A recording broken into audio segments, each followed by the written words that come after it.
चलिए आज हम लोग पढ़ेंगे प्रकाश संश्लेषण। क्या पढ़ेंगे?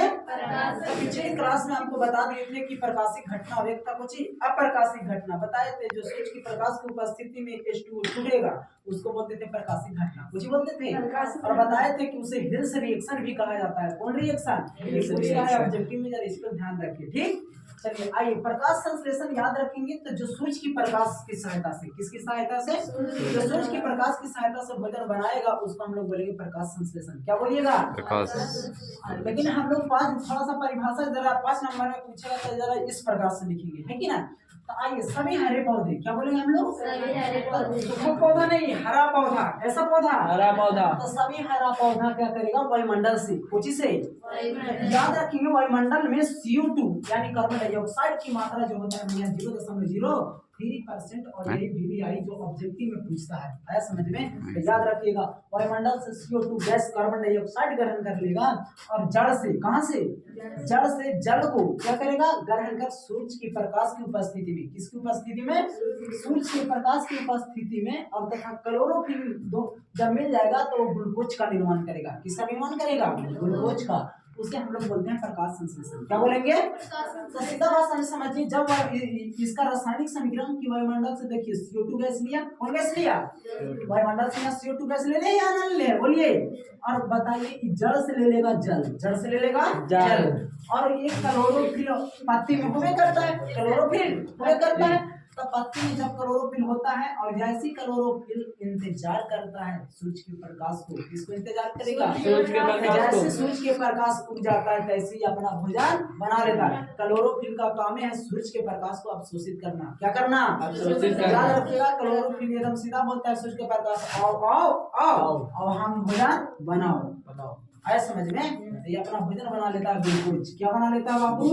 ग्लूकोज। और बतलाइए आप ही अपना भी भोजन बना लिया और हम लोग के लिए ऑक्सीजन निकाल दिया। क्या निकाल दिया? हम लोग ऑक्सीजन नहीं लेते हैं, ऑक्सीजन लेने की प्रक्रिया को कहा जाता है क्या? परश्वास। क्या बोलेंगे? याद रखेंगे। और अगला बात हम लोग यहाँ से ध्यान रखेंगे, जब पेड़ पौधे हम लोग पानी पीते हैं तो हमारी पानी ना निकालते हैं जी? Yes sir. पानी निकालते हैं? Yes sir. मूत्रे? Yes sir. और पानी नहीं हो रहा में 96%, 2% नहीं यूरिया होता, 2% अन्य पदार्थ होता है। Yes sir. हाँ, तो याद रखिएगा अब जब पेड़ पौधा भी पानी पिएगा, पेड़ पौधा भी पानी पिएगा तो ये भी तो पानी निकालेगा। तो ये भी पानी निकालता है वाष्प के रूप में। किस रूप में बाबू? वाष्प के रूप में पानी निकालता है। पेड़ पौधा जो होता है बाबू 90%, कितना परसेंट? 90% पानी निकाल देता है और अब 10% रखता है। कितना परसेंट रखता है? 10%। तो याद रखिएगा, ठीक है? Yes sir. आ गई। अब बोलिए ये पूछेगा प्रकाश संश्लेषण का रासायनिक समीकरण क्या है? तो मारना है, लिख देगा इसे। Yes sir. उसके बाद आइए प्रकाश संश्लेषण जो होता है बाबू प्रकाश ऊर्जा से। कौन ऊर्जा से? प्रकाश ऊर्जा से। प्रकाश संश्लेषण बाबू प्रकाश ऊर्जा से। जैसे इसको सूर्य के प्रकाश मिला तो ये बाबू केमिकल रिएक्शन यही नहीं, केमिस्ट्री में इस करना होता है, ऐसे टूट जाता है। तो इसी को हम लोग बोलते हैं बाबू रासायनिक ऊर्जा में बदल देता है। किस ऊर्जा में? आप लोग को माना प्रकाश संश्लेषण जो होता है वो प्रकाश ऊर्जा से कौन सा ऊर्जा में बदलता है? कौन ऊर्जा में? रासायनिक ऊर्जा में। और ये आपका पूछता है ऑब्जेक्टिव में, याद रखिएगा। ठीक, उसके बाद ये प्रकाश संश्लेषण की क्रिया में पूछता है कि ऑक्सीजन कहां से बाहर निकलता है? तो बोलना है जल के टूटने से। किसके टूटने से? जल के टूटने से पूछता है। याद रखिएगा जल का सूत्र होता है बाबू H2O। क्या होता है? H2O। आप ही बताइए ये टूटेगा तो हाइड्रोजन और प्लस ऑक्सीजन का निर्माण होगा। Yes sir. एक टूटने से नहीं बाबू ये सब बना है। Yes sir. पूछा है ऑक्सीजन बताइए किसके टूटने से बनता है? माना है जल के टूटने से। आया समझ में? Yes sir. किसके हाइड्रोलाइसिस से? तो बोलेंगे जल के हाइड्रोलाइसिस से। हाइड्रोलाइसिस का मतलब होता है टूटना। क्या? टूटना। कोई दिक्कत है? नहीं सर। आ गई। अगला बात याद रखिए ग्लूकोज को हम लोग बोलते हैं कार्बोहाइड्रेट। क्या बोलेंगे? क्योंकि बाबू कार्बोहाइड्रेट ग्लूकोज का सूत्र होता है C6H12O6। आया समझ में? Yes sir. जेकरा में कार्बन हो, हाइड्रोजन हो और ऑक्सीजन होगा तो उसको हम लोग बोलेंगे कार्बोहाइड्रेट। क्या बोलेंगे? कार्बोहाइड्रेट। अगला बात याद रखिएगा बाबू कि ग्लूकोज में अगर कहेगा कि बताइए ग्लूकोज में कार्बन के कितने अणु मरना है? 6। कितना? 6। अगर कहेगा हाइड्रोजन के कितने अणु या परमाणु तो मरना है 12 और ऑक्सीजन के कितने परमाणु? 6 हो जाएगा। फ्यूचर बोर्ड मॉडल ये पूछ चुका है। ठीक है, समझ में? याद रखिएगा। अगला याद रखूं बाबू कि ग्लूकोज को ब्लड शुगर कहा जाता है। कौन शुगर? Blood sugar. क्योंकि हम लोग के बॉडी में प्रत्येक शरीर की कोशिका में बाबू पाया जाता है क्या?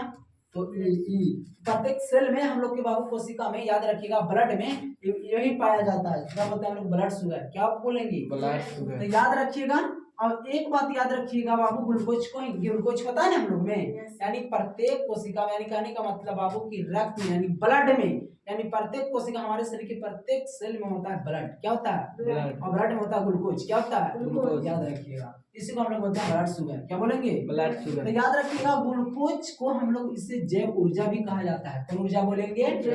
बोलिए सबको, क्या बोलेंगे? और इसे सार्वजनिक वाहक कहा जाता है। कुछ बोलेंगे? और याद रखिएगा इसे कोशिका का ईंधन, कोशिका का ईंधन यानी बाबू cell of fuel, cell of fuel कहा जाता है। याद रखिएगा, जैसे हमारी के बाबू बताइए गाड़ी घोड़ा के चलने के लिए पेट्रोल डीजल तेल की आवश्यकता होता है, तो उस प्रकार से उसका वो ईंधन है। तो हमारी की चलने के लिए कौन सा ईंधन है? तो यही है ईंधन, ग्लूकोज। ग्लूकोज कौन? ग्लूकोज। यही कोशिका का ईंधन कहा जाता है ग्लूकोज। किसको बोलेंगे? ग्लूकोज। याद रहेगा ना? अब आ जाइए यहाँ पे बाबू, याद रखिएगा पेड़ पौधे में गैसों का आदान प्रदान तमाना किस क्रिया द्वारा होता है? तो मारना विसरण। क्या मारिएगा?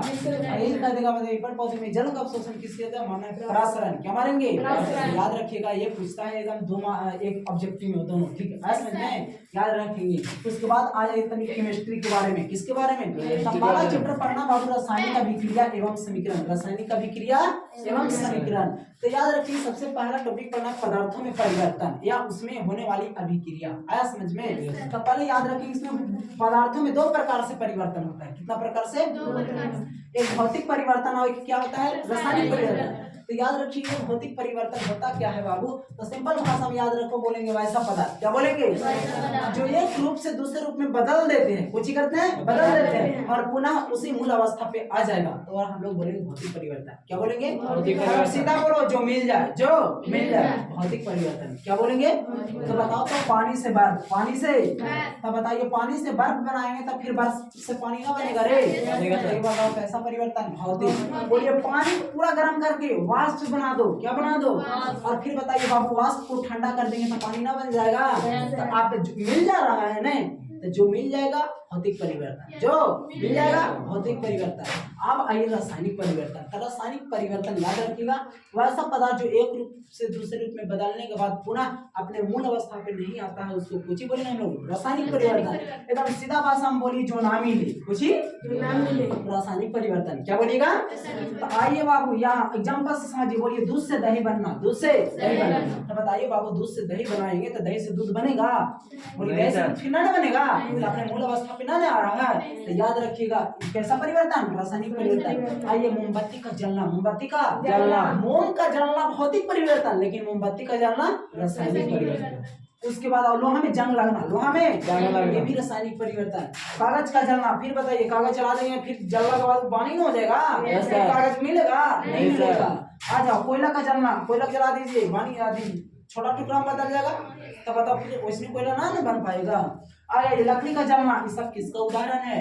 याद रखिएगा रासायनिक परिवर्तन। खा के निकाल देंगे रासायनिक परिवर्तन। अरे रोटी खाए सिंघाड़ा खाए तो सिंघाड़ा भी निकालेगा? नहीं मिलेगा वो, रासायनिक परिवर्तन।